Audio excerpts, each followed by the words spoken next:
Hi hello నమస్తే welcome to UTV. గత 2 రోజులుగా దేశమంతా కూడా పార్లమెంట్ వైపుకు చూసింది బడ్జెట్ సందర్భంగా. ఏ రాష్ట్రానికి ఎక్కువ నిధులు ఇస్తారు, ఏ శాఖకు ఎక్కువ నిధులు ఇస్తారని చెప్పేసి మొత్తానికి గత 2 రోజుల నుంచి కూడా కేంద్ర బడ్జెట్ పైన చర్చ జరిగింది. ఈ రోజు తెలంగాణ రాష్ట్రం ఏర్పడ్డాక తెలంగాణ రాష్ట్రంలోని 3వ ప్రభుత్వం అంటే 2 సార్లు కేసీఆర్ గారి ప్రభుత్వంలో బడ్జెట్ ప్రవేశపెడితే 3వసారి రేవంత్ రెడ్డి గారి నాయకత్వంలో బడ్జెట్ ప్రవేశపెట్టారు. ఎవరైతే తెలంగాణ రాష్ట్ర ఉప ముఖ్యమంత్రి వర్యులు అదేవిధంగా తెలంగాణ రాష్ట్ర ఆర్థిక శాఖ మంత్రులు బట్టి విక్రమార్క గారి ఆధ్వర్యంలో తెలంగాణ రాష్ట్రంలో 3వ ప్రభుత్వంలో మొట్టమొదటిసారి బడ్జెట్ ను ప్రవేశపెట్టడం జరిగింది. అయితే మొన్న కేంద్రంలో బడ్జెట్ ప్రవేశపెట్టినప్పుడు దేశమంతా కూడా పార్లమెంట్ వైపుకు ఏ విధంగా చూసిందో ఇవాళ రాష్ట్రం అంతా కూడా అసెంబ్లీ వైపుకు అదే విధంగా చూసింది. ఏం జరుగుతూ ఉంది ఈ రాష్ట్ర బడ్జెట్ విషయంలో? మొన్నటికి మొన్న తెలంగాణ ప్రభుత్వం అంటే కాంగ్రెస్ ప్రభుత్వము బీఆర్ఎస్ పార్టీ గత ప్రభుత్వాన్ని విమర్శిస్తూ మన దగ్గర ఖజానా మొత్తం కూడా అయిపోయింది, గత పాలకులు చేసినటువంటి తప్పిదాల వల్ల తెలంగాణ ఈరోజు అప్పుల కుప్పగా మారిందని చెప్పేసి అంటే వారు డిసెంబర్ నుంచి ఎప్పుడైతే అధికారం చేపట్టారో అప్పటి నుంచి కూడా ప్రతి సందర్భంలో కూడా గత ప్రభుత్వాన్ని విమర్శిస్తూ వస్తా ఉన్నారు.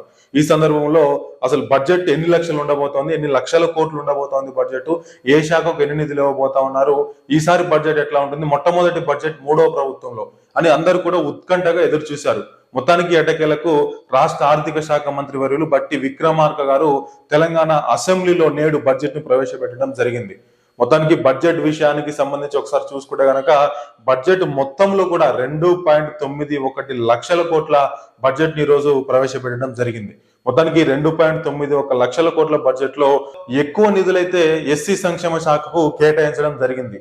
ఎస్సీ సంక్షేమ శాఖకు దాదాపుగా 33,124 కోట్ల రూపాయలని వెచ్చించడం జరిగింది. 2వ స్థానంలో నీటిపారుదల శాఖ, 3వ స్థానంలో విద్యాశాఖ, ఇట్లా చెప్పుకుంటూ పోతే రోడ్లు భవనాల శాఖకు 5,790 కోట్లు, హోంశాఖకు 9,564 కోట్లు, అదేవిధంగా ప్రజా పంపిణీ వ్యవస్థకు 3,836 కోట్లు, గృహజ్యోతి పథకానికి 2,418 కోట్లు, అదేవిధంగా అదనపు పర్యావరణ శాఖకు 1,064 కోట్లు, ట్రాన్స్కో డిస్కంలకు 16,410 కోట్లు, వైద్య ఆరోగ్య శాఖకు 11,468 కోట్లు, బీసీ సంక్షేమానికి 9,200 కోట్లు, మైనారిటీ సంక్షేమ శాఖకు 3,003 కోట్లు, అదేవిధంగా స్త్రీ శిశు సంక్షేమ శాఖకు 2,736 కోట్లు, రీజనల్ రింగ్ రోడ్డుకు 1,525 కోట్లు, గృహజ్యోతికి 2,418 కోట్లు, ఎస్టీ సంక్షేమానికి 17,056 కోట్లు, జిహెచ్ఎంసి పరిధిలోని మౌలిక వసతుల కల్పనకు 3,065 కోట్లను కేటాయించింది తెలంగాణ రాష్ట్ర ప్రభుత్వం. అయితే మొత్తానికి హైయెస్ట్ బడ్జెట్ విషయాన్ని గురించి ఒకసారి మాట్లాడుకుంటే కనుక ఎస్సీ సంక్షేమానికి 33,000 పైచిలుకు కోట్లను ఈసారి బడ్జెట్ లో అయితే ప్రవేశపెట్టడం జరిగింది. మొత్తానికి తెలంగాణ రాష్ట్ర బడ్జెట్ విషయానికి వస్తే ఈ విధంగా ఉంటే కనుక ఇంకొక ఆసక్తికరమైన సన్నివేశం అయితే నెలకొంది ఈ రోజు అసెంబ్లీకి మొట్టమొదటిసారిగా ప్రతిపక్ష నాయకుడి హోదాలో కేసీఆర్ గారు ఈ రోజు హాజరయ్యారు. మొత్తానికి గతంలో కూడా అసెంబ్లీ సమావేశాలు జరిగినప్పటికీ ప్రమాణ స్వీకార సందర్భంగా జరిగినప్పుడు కూడా వారు అసెంబ్లీకి హాజరు కాలేదు. నిన్న మొన్న జరిగినటువంటి అసెంబ్లీ సమావేశాలు కూడా వారు హాజరు కాలేదు. ఈ రోజు బడ్జెట్ సమావేశాల సందర్భంగా ప్రతిపక్ష నేత హోదాలో వారు మాట్లాడవలసి ఉంటుంది, లేదా ప్రతిపక్ష నేతగా వారు బడ్జెట్ పై స్పందించాల్సి ఉంటుంది, ప్రజలకు నిజానిజాలు తెలియజేయాల్సి ఉంటుందని చెప్పేసి ఈ రోజు కేసీఆర్ గారు అసెంబ్లీకి రావడం జరిగింది. మొత్తానికి ఎటకేలకు కేసీఆర్ గారు అసెంబ్లీకి రావడము, బట్టి విక్రమార్క గారు ఆర్థిక శాఖ మంత్రిగా బడ్జెట్ ను ప్రవేశపెట్టడం, ఇప్పుడున్నటువంటి ప్రభుత్వం కూడా గత ప్రభుత్వంలో జరిగినటువంటి వైఫల్యాలను దృష్టిలో ఉంచుకొని ఈ బడ్జెట్ ను అయితే మేము రూపొందించడం జరిగింది.